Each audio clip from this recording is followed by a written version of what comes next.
ส่วนบรรดาเผ่าตั้งอยู่บ้านดานซีเมืองนาไซทองนครหลวงวิจันทร์เป็นสถานที่ท่องเที่ยวทั้งวัฒนธรรมบรรดาเผ่าอีกแห่งหนึ่ง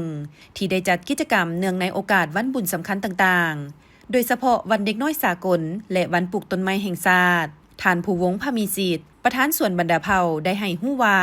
เนื่องในโอกาสวันเด็กน้อยสากลและวันปลูกต้นไม้แห่งชาติ1 มิถุนายนส่วนบรรดาเผ่าจะได้จัดกิจกรรมเฉลิมฉลอง2 วันดังกล่าวคือดังในแต่ละปีและปีนี้ก็เช่นเดียวกันโดยเน้นให้มีความหมายความสำคัญซึ่งการจัดกิจกรรมนี้จะได้เสื้อเซินเอานักเรียนบรรดาโรงเรียนที่อยู่อ้อมข้างส่วนบรรดาเผ่าประมาณ300 คนพร้อมครูอาจารย์มาร่วมจะมีอยู่กิจกรรมใหญ่ๆก็คือ1เมนเพราะเขาจะเชิญโรงเรียนที่อยู่อ้อมข้างส่วนเฮานี้ประมาณทุกปีก็คือเอาประมาณเด็กหน่อยประมาณ300 คนเนาะ300 คนที่เป็นหลักเนาะแล้วคนอื่นๆก็สามารถเข้ามาร่วมได้ถ้าว่าใครจะมาร่วมในช่วงเวลานั้นเพราะว่าเขาจะมีการแจกของขวัญเนาะให้เด็กน้อยว่าวันเด็กน้อยต้องมีของขวัญมีขนมมีปื้มมีซอมีนมมีอย่างต่างๆให้เขาเจ้าทุกปีบอกเขาเฮ็ดนอกนั้นแล้วบอกเขามีการดินเกมต่างๆเพื่อแจกแถมเรื่องให้รางวัลให้แก่ลูกหลานน้องน้อยทั้งหมดอีกเนาะซีมาไม่เมนพวกเขาจะมีอาหารให้เด็กน้อยเนาะมื้อนั้นพวกเขาจะเลี้ยงอาหารฟรีให้เด็กน้อย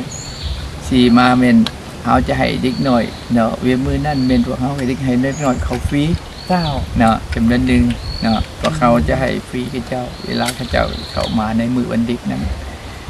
และกิจกรรมมันต่อไปก็คือจะมีการปลูกต้นไม้อีกเนาะปลูกต้นไม้เพื่อว่าฝังแนวคิดให้กับเจ้าฮู้จักหักต้นไม้หักธรรมชาติเจ้ายังพอเท่านั้นพวกเขายังมีการปล่อยปลาทุกปีพวกเขาก็มีปล่อยปลาในวันที่1 เดือน 6นะแต่ว่าคืออยากเฮ็ดให้เด็กน้อยฮู้จักว่าการปล่อยปลาการรู้จักรักษาธรรมชาติไก่ให้กับเจ้าฮู้ว่า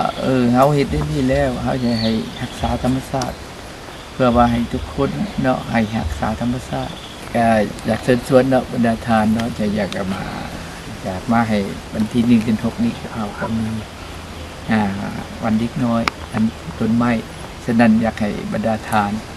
เข้ามาเที่ยวมาชมมาเบิ่งเนาะมาของเสียให้เด็กน้อยแล้วก็มาให้เอาพาลูกพาเต้ามาเที่ยวมาเบิ่งพาพวกเขาอยู่ในนี้พวกเขาบ่เป็นเพียงแต่ว่าสวนบึงธรรมชาติเท่านั้นแต่เฮายังเป็นสวนที่เรียนรู้เนาะมีข้อมูลหลากหลายเกี่ยวกับเรื่องชนเผ่าเพราะว่าลูกหลานส่วนหลายยังบ่ฮู้ว่าประเทศเฮามีจักชนเผ่าและเพิ่นอยู่ไงไปใดกินแบบใดอันนี้ได้มาเที่ยวลินแล้วได้ให้กุ้มให้ลูกเนาะพร้อมนั่นก็ได้เรียนปลูกต้นไม้ต้นตอกต่างๆปล่อยป่าให้ก็จะฮู้จักรักธรรมชาติเนาะรักสภาพแวดล้อมให้ดีอันนี้พวกเขาอยากให้เชิญบรรดาทานมาเที่ยวมาชมนอกนี้เด็กน้อยและนักเรียนทั่วไปก็สามารถมาร่วมกิจกรรมได้โดยมื้อนั้นจะเปิดให้เข้าส่วนบรรดาเผ่าโดยบ่เสียค่าส่วนกิจกรรมประกอบมีปลูกต้นไม้ปล่อยปลาซุ้มการแสดงศิลปะเลี้ยงอาหารสวยนักเรียนและครูอาจารย์มอบของขวัญให้นักเรียนและครูอาจารย์ซุ้มการเดินแบบของนางสาวม่วงเวียงจันทร์2025คู่กับนักห้องเสียงดีสมการห้องเพลงของนักห้องเสียงดี2025และอื่นๆ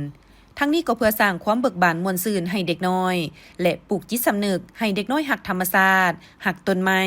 เนื่องจากสวนบรรดาเผ่าเป็นสถานที่ท่องเที่ยวแห่งหนึ่งที่ติดพันกับเวียกงานชนเผ่าแล้วยังได้เอาใจใส่ในการอนุรักษ์รักษาธรรมชาติต้นไม้มีเนื้อที่20 กว่าเฮกตาร์ในนั้นต้นไม้ที่มีอยู่นั้นจะมีต้นไม้เป็นยาพื้นเมืองและในต้นนาส่วนบรรดาเผ่าจะมีแผนสร้างเส้นทางเที่ยวสมป่าไม้ภายในสวนเพื่อให้ทุกคนเห็นธรรมชาติและต้นไม้เป็นยาโดยเฉพาะเด็กน้อยให้เขาเจ้าได้ฮู้ซื้อของต้นไม้และต้นไม้ที่เป็นยาพื้นเมืองของแต่ละชนิดตื่มอีก